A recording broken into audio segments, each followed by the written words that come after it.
If you are planning to travel between Chengdu and Chongqing, taking the high-speed train is one of the fastest and most convenient ways to do it. Before my trip though, I had a lot of questions. When should I book my ticket? Which train station should I choose? How early should I arrive? And what exactly happens once you get to the station? So, in this video, I'll show you my entire experience from booking my ticket to arriving in Chongqing, so hopefully your own journey will be a little less confusing.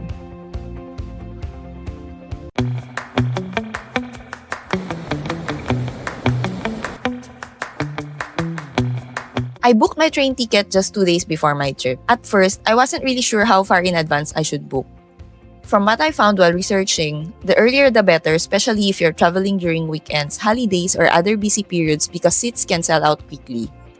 I booked my ticket through trip.com and honestly, I found it to be one of the most useful apps while traveling around China. I used it not just for my train ticket, but also for booking hotels and activities throughout my trip. One thing I wasn't sure about during booking was which railway station to choose.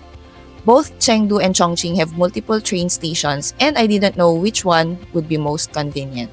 So I asked ChatGPT. I simply told where I was staying in Chengdu and where I would be staying in Chongqing, and it recommended the stations closest to my accommodations. For my trip, I departed from Chengdu East Railway Station or Chengdudong and arrived at Chongqing North Railway Station or Chongqingbei. When booking your ticket, you'll also need to choose your travel class. The most common options are second class, first class, and business class, with second class being the most affordable option and the one I chose.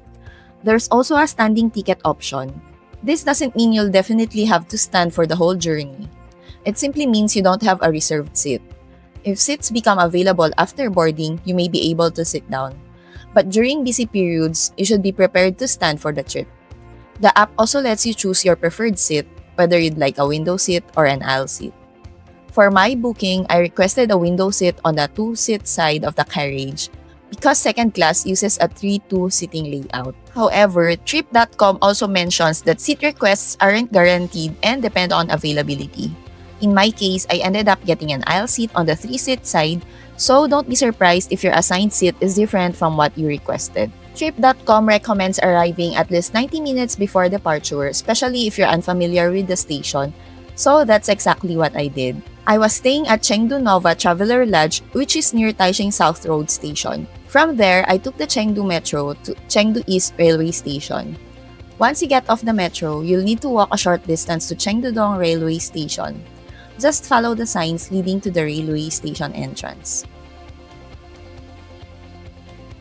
One thing that surprised me was that you don't actually need your train ticket to enter the station. Instead, you simply scan the same identification document you used when booking your ticket.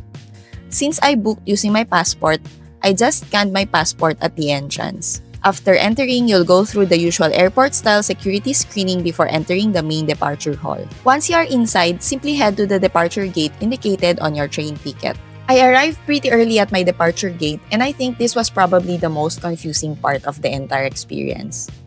There were only a few people waiting, maybe around 6, but I wasn't sure which queue I was supposed to join. There were several different lines, so I just picked the one that didn't have anyone in it yet. Later, after asking a local, I found out that the line I was standing in was actually for passengers using China's national ID cards. There was a separate queue for passport holders because passports need to be scanned manually before entering the platform. By the time I realized my mistake, the passport queue had already become really long. I was about to move to the back of that line, but the local who helped me told me not to worry and just walk over when boarding started. Thankfully, the people in the passport line were very understanding when I politely asked if I could join them. So, if you're traveling with a passport, make sure you join the passport queue. One way to identify it is by looking at the passport scanner.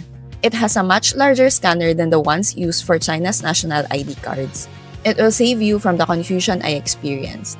The boarding gates opened about 20 minutes before departure.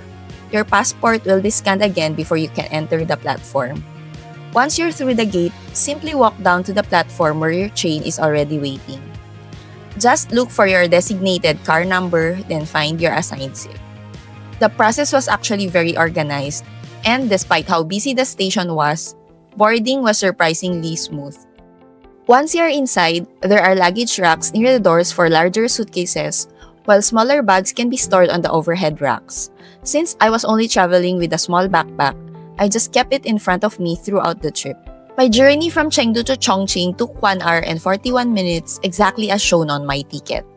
The ride itself was smooth, comfortable, and incredibly fast.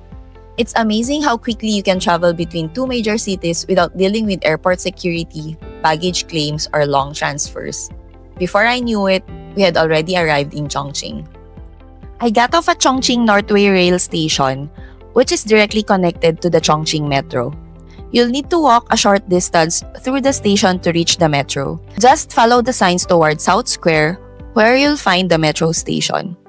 I was staying at Lily Hotel in Jiefangbei, near Linjiangmen Metro Station. From Chongqing North Railway Station, I took Line 10 to Shengjian, then transferred to Line 2 and got off at Linjiangmen Station before walking to my hotel. One thing I did run into was when buying metro tickets in Chongqing. For some reason, my Alipay didn't work at the metro ticket machines during my entire stay, so I ended up paying with cash instead.